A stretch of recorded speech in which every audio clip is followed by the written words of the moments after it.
merci d'être avec nous. Bienvenue au 20h. Voici les titres, les principaux de cette édition. En santé, le paludisme continue de faire des ravages au Cameroun. La maladie tue environ 1 million de personnes chaque année à travers le monde entier. La mobilisation est remarquable à quelques heures seulement de la célébration de la 6e journée mondiale de lutte contre le paludisme. C'est le dossier de ce journal.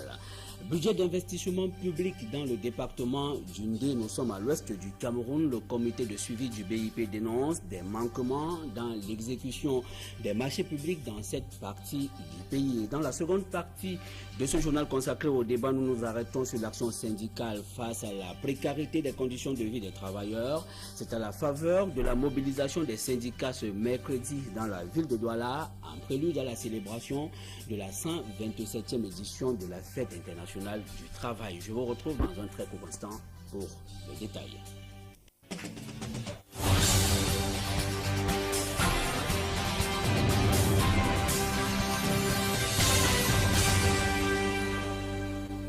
Santé à l'ouverture de la première partie de cette édition. L'ouverture d'un lever de rideau sous fond de revendications, d'autant que le personnel en grève au centre hospitalier universitaire en abrégé CHU hausse le ton de la revendication. Les grévistes ont assiégé le ministère camerounais de la Santé publique ce mercredi à Yaoundé. Après 14 jours d'arrêt de travail, un conseil d'administration est annoncé pour le 30 avril de cette année. Des détails avec Yannick Mbazoa.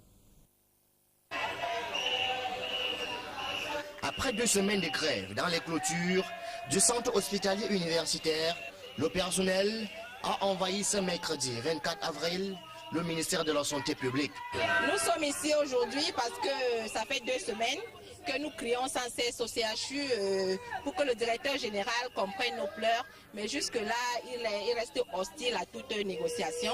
C'est pour ça que nous sommes venus dans notre ministère de tutelle pour pouvoir nous faire entendre. Ils ont ainsi décidé de passer à la vitesse supérieure, histoire d'inciter le gouvernement à prendre au sérieux leurs revendications. Nous voulons qu'ils prennent des instructions, qu'ils donnent les instructions nécessaires pour qu'on puisse entrer en possession de notre salaire du mois de mars. Nous voulons les primes de quote-part 8 mois qu'on attend. Et puis qu'on nous paye régulièrement et qu'on applique la convention collective. Avant, il prenait 1 500 000 francs. Aujourd'hui, quand on veut payer peut-être après 1 ou 2 mois, il prend 400 000 francs. Alors que d'avance, il lui prend avant que tout le monde n'ait cet argent. Est-ce que c'est normal que nous qui avions les 10 000 et quelques mille francs, que nous n'ayons pas les quote-parts et que lui qui a tous les avantages prenne ses quote-parts d'avance plus que tout le monde? Aux dernières nouvelles, après une brève concertation avec le secrétaire général du ministère de la Santé publique, un conseil d'administration est prévu pour le mardi 30 avril prochain. Mais en attendant, les grévistes sont plus que déterminés à avoir gain de cause de leurs revendications.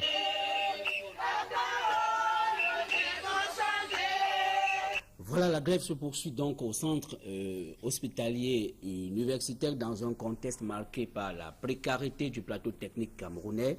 Les patients ne peuvent pas bénéficier d'une chirurgie à cœur ouvert à l'hôpital général de Douala. Il n'y a pas de chirurgien cardiaque en permanence dans ce centre hospitalier de référence. Les demandeurs de ce service sont obligés d'attendre des missions chirurgicales venues d'Europe, comme c'est celle qui se joue en ce moment dans la ville de Douala depuis quelques jours. Jean-Johnny Mpek et Flore Tanko Bensi. Un cœur ouvert à l'hôpital général de Douala. L'opération chirurgicale cardiaque a mobilisé 18 spécialistes de la santé, chacun ayant un rôle précis au cours du processus.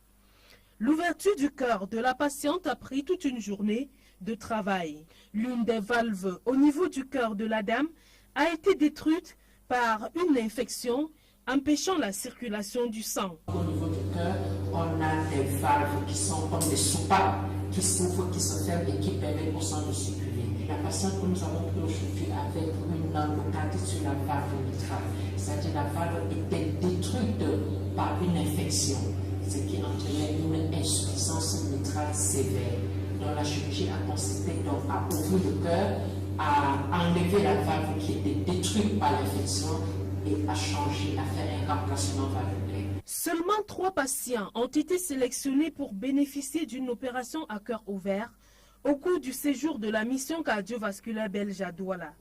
La demande est pourtant bien plus importante. On n'a pas de chirurgien cardiaque en permanence à l'hôpital général pour que je vous dise que les patients peuvent venir à tout moment se faire opérer. Donc cette mission, c'est toute une équipe de chirurgiens cardiaques, de réanimateurs, d'anesthésistes cardiaques, ainsi de suite, qui vient pour le faire. L'hôpital général ne dispose pas pour l'instant cette équipe médicale fonctionnelle. Mais au Cameroun, ça peut se faire à Chisson, à Congo, dans la région de Fondé, il y a un centre de chirurgie cardiaque de niveau européen qui font de la chirurgie cardiaque. Une insuffisance qui remet au bout du jour la question de la spécialisation et du plateau technique dans les hôpitaux camerounais. Et toujours en santé, cette fois-ci, notre dossier consacré à la commémoration de la 6e journée mondiale de lutte contre le paludisme qui se célèbre demain. La prévention et la lutte contre cette maladie nécessitent un investissement sur la durée et un engagement sans cesse renouvelé. Au Cameroun, la prise en charge des cas de malaria se fait uniquement dans les hôpitaux, précise-t-on dans ce reportage signé Dallas Tchana et Sandrine Babo. Selon des chiffres du ministère de la Santé publique, le paludisme est à l'origine de 31% d'hospitalisation au Cameroun. La prise en charge des patients atteints de la malaria se fait essentiellement dans les centres de santé ou à l'hôpital. Le paludisme simple se soigne par voie orale, les combinaisons thérapeutiques par voie orale.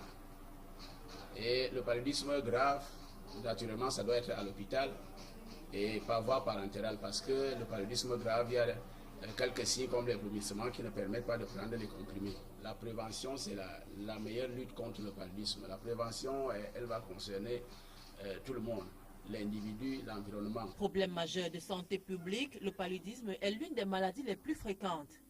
Elle demeure la première cause de mortalité au Cameroun, malgré les avancées menées dans la lutte contre la maladie. On peut citer la distribution de la moustiquaire imprégnée et la gratuité des médicaments préventifs aux populations vulnérables, que sont les enfants de moins de 5 ans et les femmes enceintes. Le paludisme, c'est pour les enfants de 0 à 5 ans, c'est gratuit.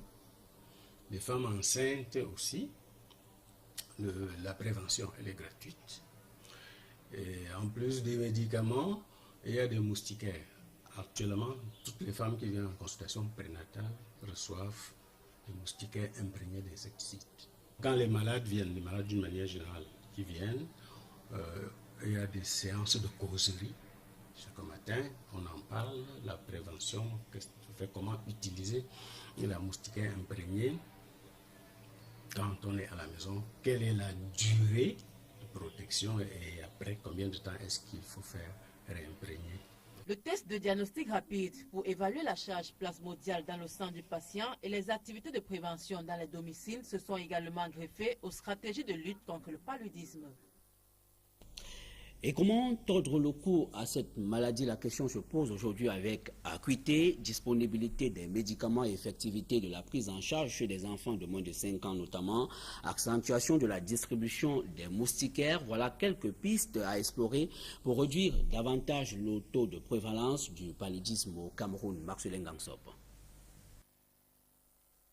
L'une des solutions réside dans la distribution à grande échelle de la moustiquaire imprégnée. Il faut qu'on double un effort afin que les moustiquaires imprégnés qu'on a distribués en 2011, qui auront perdu leur efficacité en 2014, soient remplacés. Sinon, ça va constituer rien que de simples tissus dans la communauté et la population ne sera plus protégée. Il est important qu'on renouvelle ces moustiquaires-là. En 2011, ce sont plus de 8 millions de moustiquaires imprégnés à longue durée d'action qui ont été distribués aux populations. Le gouvernement vise 12 millions en 2014.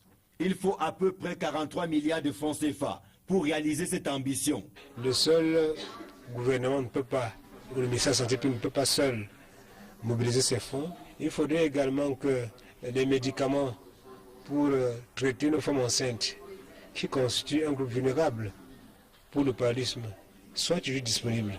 Et que la gratuité de ce traitement soit vraiment effective dans les formations sanitaires. Il en est de même de la gratuité du paludisme chez les moins de 5 ans. D'où le plaidoyer en faveur de la mobilisation des fonds lancé par le ministre de la Santé publique en direction des partenaires nationaux et internationaux. Et néanmoins, si on peut constater que la maladie est en nette régression, des efforts restent cependant à faire. Avec un taux de morbidité de 27% en 2012, le paludisme dont la journée se célèbre demain continue de faire des ravages, notamment chez des enfants de moins de 5 ans. Une fois encore, Marcelin Gansop. Avec un taux de morbidité de 27,5% et un taux de mortalité de plus de 17%, le paludisme demeure une menace sérieuse dans notre pays. Certes, on est loin du taux de morbidité de 41% enregistré en 2008, mais les enfants de moins de 5 ans demeurent la couche la plus touchée, avec un taux de morbidité de 40,8% et un taux de mortalité de 34%. La situation des femmes enceintes préoccupe également, avec un taux de morbidité de 11,9% et un taux de mortalité de 14% en 2012. Les chiffres nous montrent que c'est faisable, qu'il y a de l'espoir, et j'espère et j'encourage tout le monde à continuer. Ça ne m'inquiète pas puisqu'il y a des initiatives fortes qui ont été posées, notamment la gratuité des soins pour les enfants entre 0 à 5 ans, la prise en charge du traitement pour les femmes enceintes. C'est encourageant et je voudrais vraiment renouveler également tous mes encouragements à toute cette mobilisation qu'on voit autour de cette lutte contre le paludisme. On peut constater qu'il y a une décroissance de la morbidité du paludisme, mais le combat est loin d'être achevé. Malgré, n'est-ce pas, cette baisse de la morbidité et de la mortalité du paludisme, on doit continuer, n'est-ce pas, à maintenir ces acquis, mais faire plus d'efforts. Et c'est ce qui justifie aujourd'hui le thème de la 6e journée mondiale de lutte contre le paludisme, qui est investi dans le futur, vaincre le paludisme. Parce que sans investissement, on ne pourra pas atteindre nos objectifs de 2015. Aussi importe-t-il de densifier la lutte pour couper les ailes à l'anophèle et mettre KO le paludisme au Cameroun.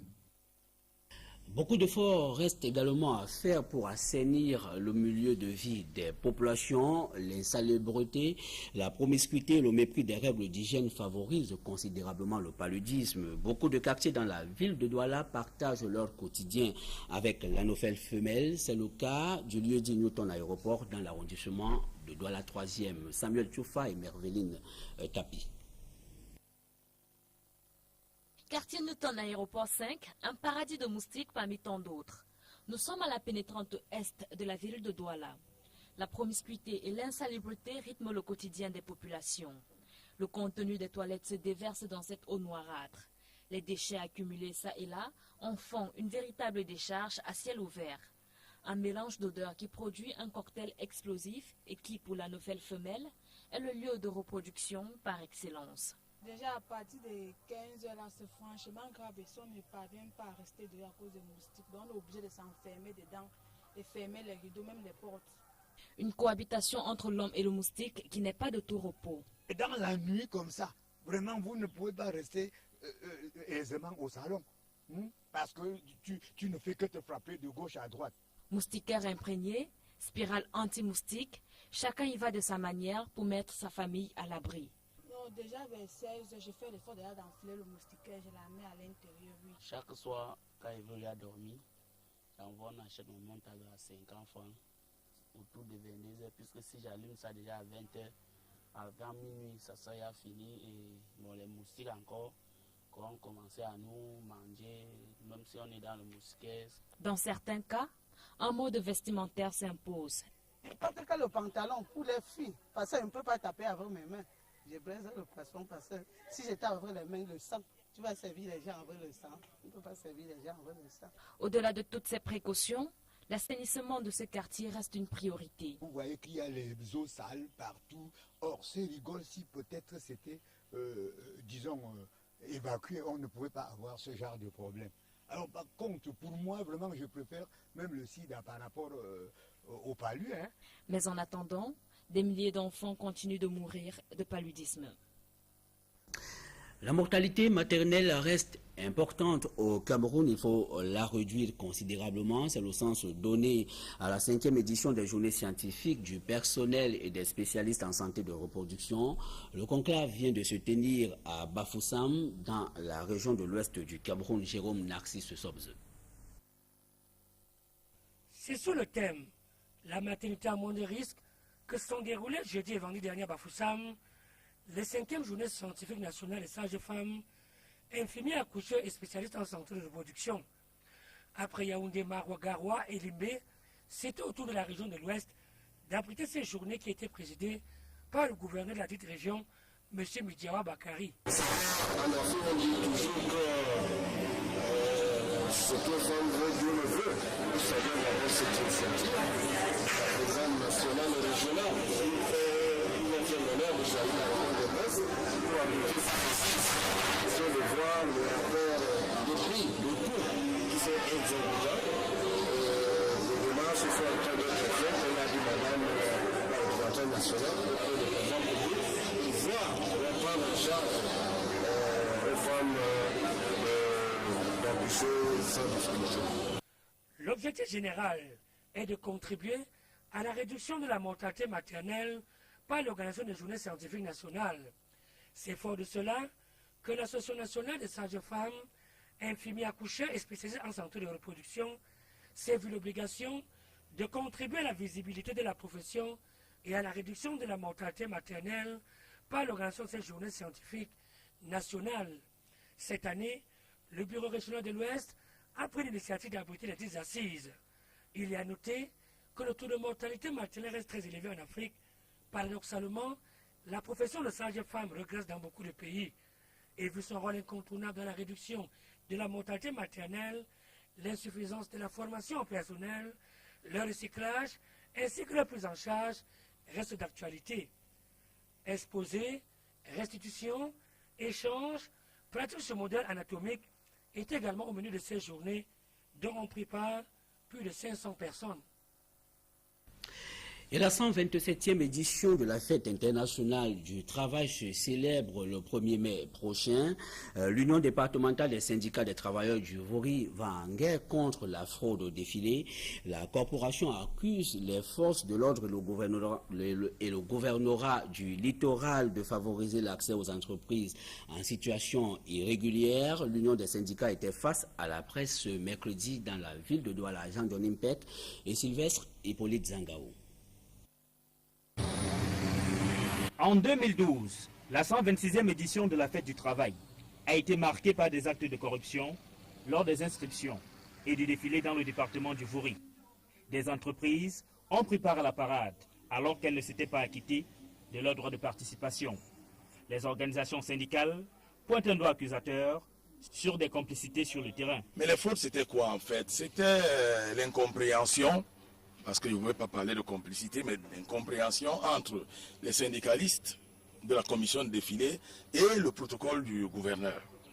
Parce que personne ne peut venir seul entrer dans les rangs du défilé sans complicité. Et puis aussi un peu de faiblesse des forces de l'ordre. Et pour barrer la voie à la corruption pour la 127e édition de la Fête du Travail, qui se célèbre le 1er mai prochain, un outil a été trouvé pour identifier les ayants droit. Nous avons mis sur pied une vignette. Une vignette qui détermine l'ordre du défilé et une vignette qui arrête ces fraudes, parce que pas de défilé sans vignette. Donc, les forces de l'ordre ont des consignes claires. Si vous n'avez pas de vignette, vous ne défilez pas. Travail décent et lutte contre la corruption, c'est le thème retenu pour l'édition 2013 de la Fête du Travail. Un thème indiqué au regard des problèmes que rencontrent les travailleurs. Le travail décent n'est pourtant pas toujours appliqué par les employeurs. La nouvelle loi qui est en préparation, et qui prévoit, comme on le disait tantôt, les subventions pour les syndicats, elle va aussi aller un peu plus loin pour obliger les employeurs à accepter l'exercice de la liberté du droit syndical dans leurs entreprises. Parce qu'ils ont créé des entreprises, mais ils ont embauché des gens qui viennent travailler. Mais il y a une loi qui régit les mouvements entre ces travailleurs et eux. Au Cameroun, le taux de syndicalisation ne déborde pas 10%. Une situation, selon les organisations syndicales, qui favorise les tensions au sein des entreprises. Travail décent et lutte contre la corruption, nous y reviendrons dans la seconde partie de ce journal consacré au débat. Finances publiques, budget d'investissement public 2012 dans le département du Ndé. Beaucoup de manquements dans l'exécution des marchés publics sont relevés par le comité de suivi du BIP. C'était à la faveur d'une réunion d'évaluation dans le département du Ndé. À l'ouest du Cameroun, nous nous retrouvons Jérôme Narcisse Sobzi. C'est au cours de la tenue du sous-comité technique physico-financier 2013 du budget d'investissement public du département du Ndé, qui s'est tenu vendredi dernier à Banganté, que les observations et appréciations du chronogramme de passation des marchés publics ont été faites. Il ressort malheureusement de tout ceci qu'on accuse un grand retard dans l'exécution des travaux. Ici, on pointe un doigt accusateur sur les ingénieurs de contrôle. Nous sommes en train d'accuser un petit retard. Les ingénieurs de contrôle, ils se plaignent qu'ils n'ont pas toujours les moyens disponibles pour rédiger les DAO à temps. Ce que le délégué du département des marchés attend à son tour pour déclencher la procédure de passation des marchés avec le président de la passation des marchés, pour qu'ils accélèrent justement la rédaction des DAO, pour qu'au trop tard, d'ici mercredi, jeudi, plus de la semaine prochaine, que le délégué des marchés, n'est-ce pas, reçoive tout ce DAO pour pouvoir rattraper le retard que nous sommes en train d'accuser par rapport à la programmation des marchés dans notre département. La société civile dénonce quant à elle de nombreuses irrégularités dans ce processus.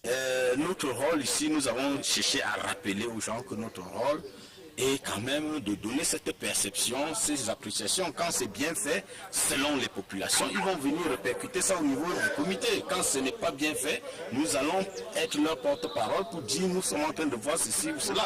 Et nous avons beaucoup insisté avec l'appui de l'AMP que si on voudrait des appréciations de qualité, qu'on puisse nous permettre d'avoir facilement accès aussi au cahier des charges. Parce que si on a les cahiers des charges, on va mieux orienter les observations que les populations ont par rapport aux réalisations. Et c'est ce qui n'était pas fait dans le passé.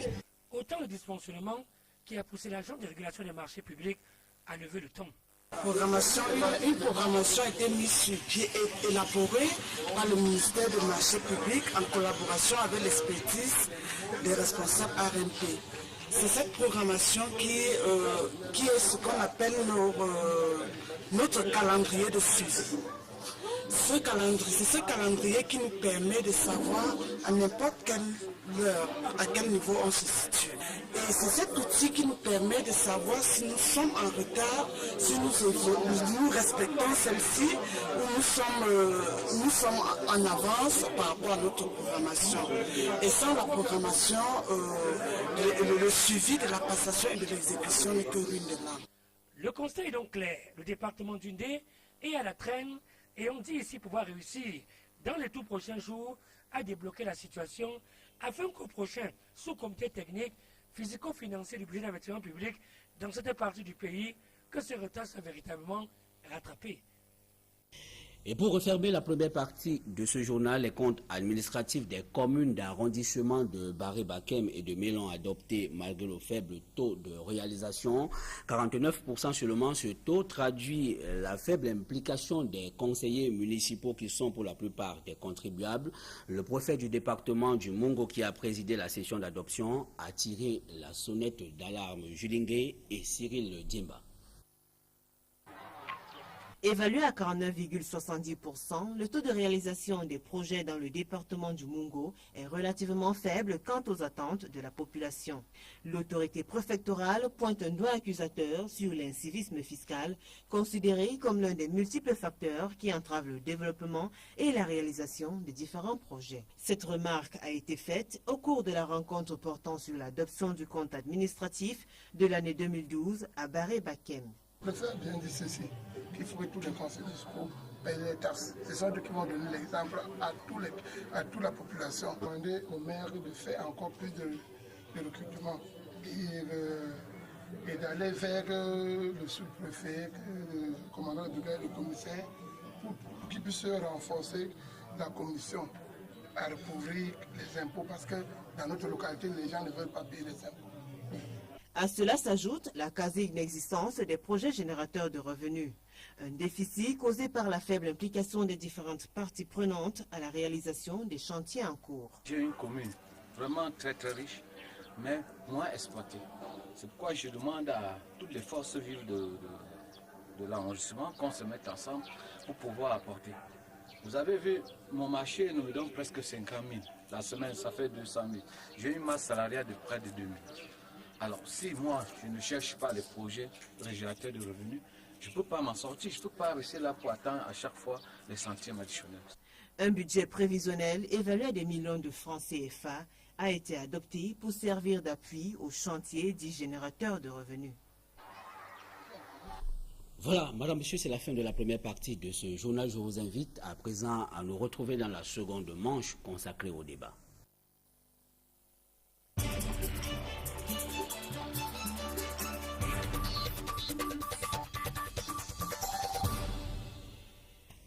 Merci de nous retrouver dans la seconde partie de ce journal consacré au débat avec nous ce soir. Martin Penda, bonsoir. Bonsoir. Vous êtes syndicaliste, président départemental des syndicats de la CGT Liberté, c'est ça? C'est ça. Et par ailleurs, coordonnateur dans l'organisation du défilé dans le département du Vouri, la 127e édition. Voilà, dans la ville de Douala. C'est vrai, on a diffusé un reportage tout à l'heure qui montre la mobilisation des syndicats dans le département du Vouri. Cela, c'est un fait. Maintenant, la question de l'opportunité des questions que vous évoquez au cours de cette rencontre avec la presse locale se pose avec beaucoup d'acuité. Pourquoi est-ce que vous avez choisi de parler de la fraude au défilé? Ce n'est pas moi qui ai choisi de parler de la fraude au défilé. On a parlé de la fraude au défilé lors du rapport, le rapport de la 126e fête. Lorsque le président sortant a restitué ce rapport, a donné ce rapport, et il est revenu qu'il y avait eu de la fraude au défilé. Et que les forces de l'ordre, le protocole du gouverneur et quelques syndicalistes étaient tous complices. Parce qu'on ne peut pas se retrouver dans les rangs comme ça, sans passer par quelqu'un. Donc il y avait des complices. C'est le gouverneur qui l'a relevé. Et il fallait donc trouver une solution pour écarter cette fraude. Cette solution, c'est cette vignette qui vient résoudre en fait 3 problèmes.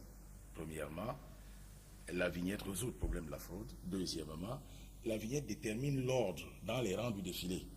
Parce que lorsque 30 banquiers se retrouvent, il y a un problème qui se pose. Qui passe en premier? Et pourquoi passe-t-il en premier? Alors aujourd'hui, c'est clair, on ne se pose plus de questions. Celui qui a payé ses frais au défilé, qui s'est acquitté de ses frais le premier, va passer avant l'autre. Voilà un deuxième problème qui est résolu. Le troisième, lorsqu'on mettait la vignette en place, c'était aussi incitatif. C'est-à-dire pousser les gens à ne pas défiler à l'arrière. Quand on ne veut pas défiler à l'arrière, on vient payer rapidement pour passer. Voilà ce problème de fraude, c'était pas moi. Mais est-ce que ce n'est pas des questions négligeables dans la flopée des questions qui devraient interpeller les syndicats que vous représentez? La fraude au défilé. Je vous ai dit que ce n'est pas moi qui ai évoqué ça. Oui. On l'a soulevé et le gouverneur a demandé qu'on arrête. Qu'on arrête. Dans le rapport de mon prédécesseur. Et le gouverneur a demandé de trouver une solution pour arrêter. Donc la vignette, c'est cette solution-là. Il y a beaucoup d'autres problèmes. Mais vous savez, quand on parle de fraude et quand ça vient d'un gouverneur, il faut bien se plier en quatre pour arrêter. Et nous pensons que ce défilé va bien se dérouler. Nous nous mobilisons. Est-ce que votre place aujourd'hui, ou alors votre implication dans l'organisation de la Fête internationale du travail vous donne-t-elle satisfaction, telles que les choses se passent aujourd'hui? Parce qu'on avait annoncé il y a quelques années que l'organisation de la Fête internationale du travail serait l'apanage des syndicats. Est-ce que cette mesure, alors cette annonce qui a été faite sous un coup événementiel, a-t-elle pris effectivement ses marques aujourd'hui? Nous nous réjouissons d'avoir récupéré la fête parce que personne ne peut organiser les funérailles de vos parents. Vous savez que cette fête du travail est en fait la commémoration des événements qui commencent en Australie en 1856, à Chicago en 1886 avec les massacres que nous connaissons, et puis à Fourmi, une petite ville de France où on a également tué les syndicalistes.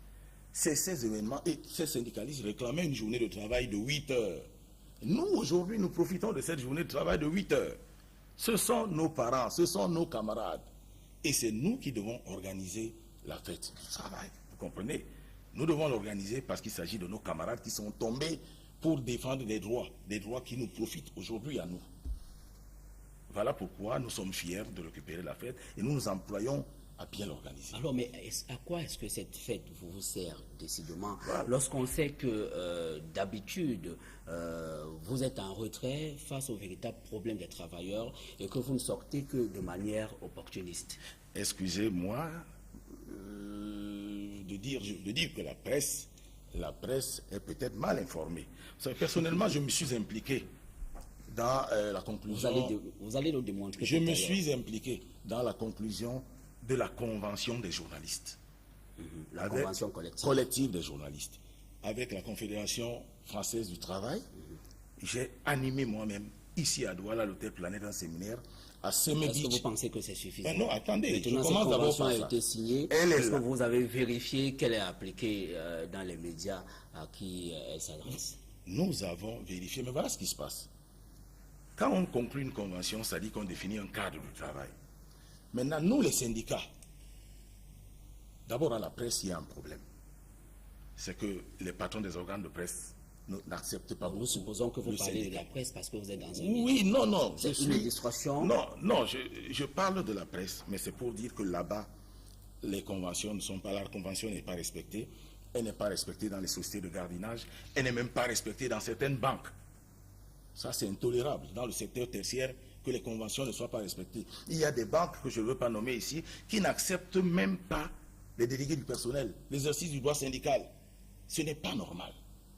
Ça, au vu aussi de tout ça, avec la complicité des inspecteurs de travail. Donc, pour que le syndicat intervienne, il faut qu'il y ait des plaintes. Alors, une convention est conclue, mais il faut que les camarades du secteur se soulèvent pour dire, ben voilà, chez nous, cette convention... que les syndicats ne s'autosaisissent pas. Non, il y a des syndicats dans l'entreprise, syndicats de presse.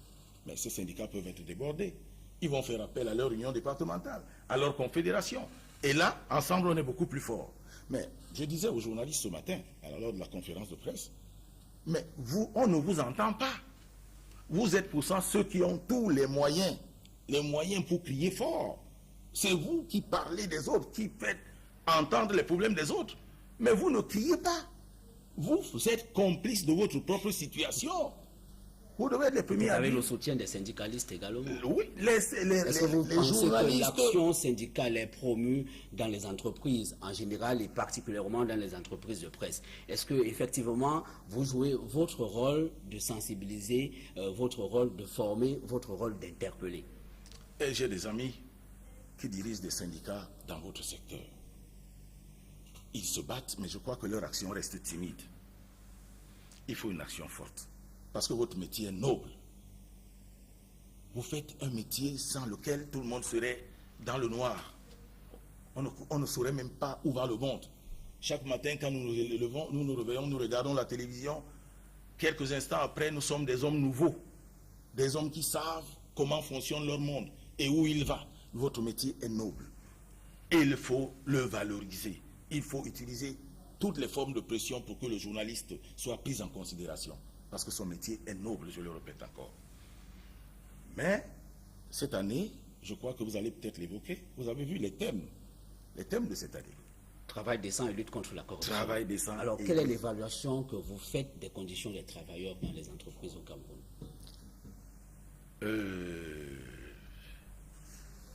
Le travail décent, c'est un concept qui est développé depuis peut-être 13 ou 14 ans par l'Organisation internationale du travail, qui veut placer l'homme au centre du monde. Dans ce concept, on enveloppe les salaires. Vous savez, le SMIC camerounais est le plus faible, 28 585 francs. Alors qu'au Gabon, il est à près de 75 000. Et en Guinée équatoriale, il est en train de culminer à 85 000. Et vous voyez le fossé entre le Camerounais et l'Équato-Guinéen d'hier. Donc, aujourd'hui, dans ce travail décent, on revoit, il faut revaloriser les salaires. Ils sont très, très bas. Et il faut revoir les conditions de travail. Il faut voir les conditions de vie des travailleurs. leur assurance sociale. Le Camerounais est encore très très loin du travail décent. Nous pouvons dire que 10% de Camerounais ont accès à ce concept-là, du travail décent. Quant aux autres, vraiment, ils travaillent dans des conditions de production difficiles. Ils ont encore des journées de travail sans fin. Moi, je connais des gens qui travaillent 14 heures. Je connais même dans les banques les gens qui travaillent 10 heures par jour. Ce n'est pas déclaré, ce n'est pas... Les syndicats ne viendront pas déclarer. C'est ceux qui travaillent qui doivent dire, ben voilà, ça ne va pas, nous travaillons 14 heures, est-ce que c'est normal? Le travail, c'est 8 heures. C'est là où les syndicats vont descendre sur le terrain. Alors, mais ceux qui vont constater maintenant que cette stratégie, vous appelez les travailleurs à dénoncer leurs mauvaises conditions de travail, cela ne marche pas au regard de ce que vous déclarez. Est-ce que ce n'est pas à vous de changer de stratégie? On peut remarquer qu'au Cameroun, environ 10% seulement de travailleurs sont syndiqués. Est-ce qu'à ce niveau, vous, en tant que syndicaliste, vous n'abdiquez pas à vos fonctions? Merci. Nous essayons d'augmenter le taux de syndicalisation. Je vous rappelle qu'en France, il est de 9%. Et tous les pays qui sont sous-syndiqués... Il y a moins de problèmes aussi. Non, ils sont dans la rue tous les jours. Ils sont dans la rue tous les jours. Les pays qui connaissent un fort taux de syndicalisation n'ont pas de problème.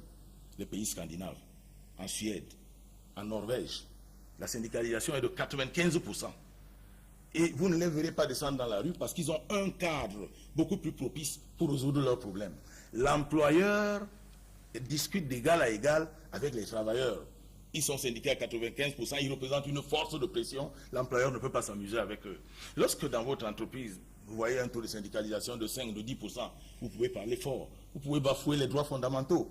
Parce que devant vous, il n'y a pas de résistance. Nous nous battons, mais je vous dis que les employeurs disent à leurs travailleurs, si c'est le syndicat ou mon travail. Si vous acceptez d'aller au syndicat, alors fini le travail. Regardez les quincailleries là. Les gens qui ont créé de grandes quincailleries utilisent leurs parents. Lorsque vous voulez entrer là-bas pour les syndiquer, ils vont vous dire non. C'est le travail de mon grand frère. Je préfère mon petit salaire. Alors, vous avez l'impression que les syndicats ou l'adhésion syndicale est désaffectionnée. Est-ce que cela ne tient pas compte de ce que certains observateurs ont pu avancer, que les syndicats ne font pas bonne presse parce qu'ils sont considérés tout simplement comme des faits-valoir démocratiques ou alors des faits-valoir dans la liberté d'expression? C'est l'occasion ainsi de dévoiler la complicité des inspecteurs de travail. Certains en fonction sont même les conseillers des employeurs. S'ils étaient au moins de bons conseillers, on comprendrait. L'inspection du travail a le droit de descendre de manière inopinée dans les entreprises. On vous dit à Equinox, demain, le syndicat est là pour vérifier les conditions d'hygiène, les conditions de travail. Est-ce que les employés sont à la CNPS? Les inspecteurs peuvent le faire, mais pas les syndicats. Les syndicats interviennent d'une autre manière. Mais l'État peut nous aider. Et dans la nouvelle loi, nous avons fait des propositions, je ne sais pas si elles passeront. Nous avons souhaité que le syndicat soit admis obligatoirement dans toutes les entreprises. C'est-à-dire, vous avez une entreprise de plus de 20 personnes, vous devez avoir des délégués du personnel investis par un syndicat. Dès lors, le syndicat est dedans et tout peut suivre. Il peut donc vérifier les conditions de vie, les conditions de travail, les conditions d'hygiène de ces syndiqués. Merci Martin Penda, que les pouvoirs publics et tout le reste vous entendent. Merci d'avoir accepté ce plateau. Madame, Monsieur, merci de nous avoir suivis. C'est la fin de ce journal. Restez connectés sur les programmes d'Equinox Télévision. Je vous retrouve demain lorsqu'il sera 20h. Au revoir.